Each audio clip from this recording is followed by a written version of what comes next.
We have been telling our Price of Freedom stories for more than a decade. Every one of them is important to us, but some of these veterans tell us things we cannot get out of our minds. That is no doubt the case with Raymond Chambers. Fought in World War II, turned 100 years old on May 4th. Last night, he passed away. Interviewed Mr. Chambers just before his birthday this year. Tonight, I want to show you parts of that interview that we have never aired before.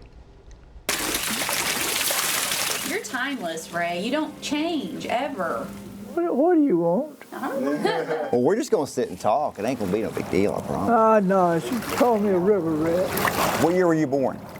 May 4th, 1923. 23.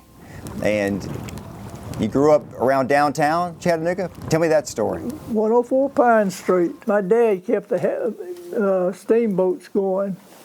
He was a river man. We lived on a houseboat for the longest. I loved to fish. Did you enlist to go, or did you get drafted to go to fight? No, I was drafted.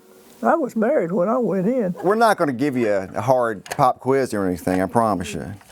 We're just going to talk about the things you remember. I just remember holding my buddies in my arms while they were dying and crying, and I was crying with them. I knew something had to be done. I realized this is our country, and I wasn't no better than any other boys.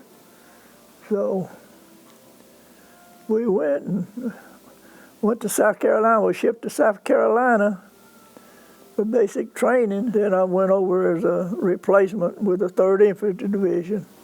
Tell me what you remember about the war itself and being over there at that time. Oh, well, you were scared and not scared too. So were you there for the Battle of the Bulge in the winter? Battle of the Bulge, yeah. Were you in the Bulge? Part of it. Tell me what you remember about that. The last part of it, they sent us in. And all I can tell you, it was hell. That's all. Boys crying. I don't want to die. Digging at the dirt.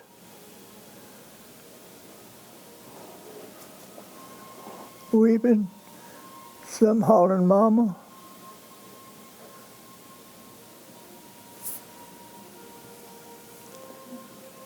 I had that out of my mind.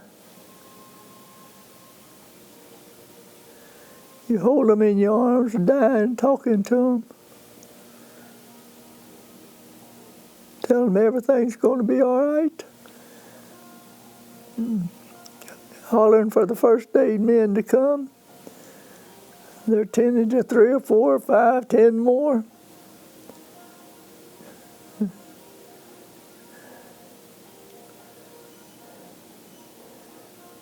It's I don't know. You can only thank God if you come home.